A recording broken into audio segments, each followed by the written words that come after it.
Hi hello press lot noise Maugham Marathi ब्लॉगमध्ये तुमच्या सर्वांचं स्वागत आहे। आजचा दिवस तुम्हाला सर्वांना आरोग्यदायी आशीर्वादाचं हीच येशूची चरणी प्रार्थना। आता इथे तूप टाकलं मी, ते गरम झाला तर रवा आपण टाकू त्याच्यामध्ये, भाजून घेऊ। तुपामध्ये आपण रवा चांगला भाजून घेऊ।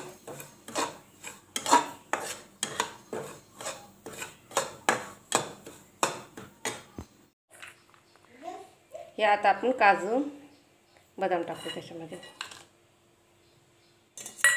ते पण चांगले भाजून घेऊ त्याच्यामध्ये रव्यामध्ये। लाटसर होईल तर रवा हे पण आता त्याच्यामध्ये चांगलं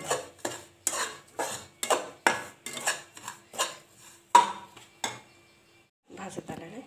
भाजलं तर रवा आता त्याच्यामध्ये आता आपण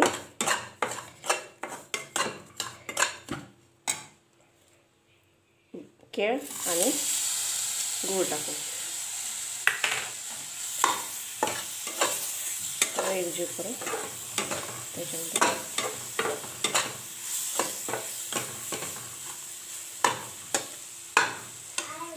आता त्याच्यामध्ये आपण दूध हे ॲड करू टाकू। वाटीभर दूध टाकलं, आता आपण सगळं एकजीव करू।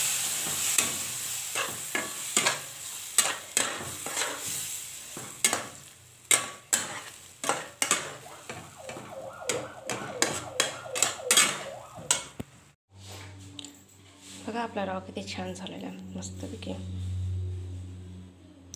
कोणी साखर टाकते, कोण गूळ टाकते, मी तर गूळ टाकलेला आहे। आणि जसं तुप्पट पण नाही, कोणाला तुप्पट आवडतं कोणाला असं हे। बघा आपला रवा मस्त लुसलुशीत झालेला आहे, छान असापैकी मोकळा, छान असं मोकळा झालेला आपला रवा, खायला मस्त आहे। तुम्हाला माझी रेसिपी आवडली असेल कमेंट बॉक्समध्ये सांगा, लाईक करा, शेअर करा, सबस्क्राईब करा।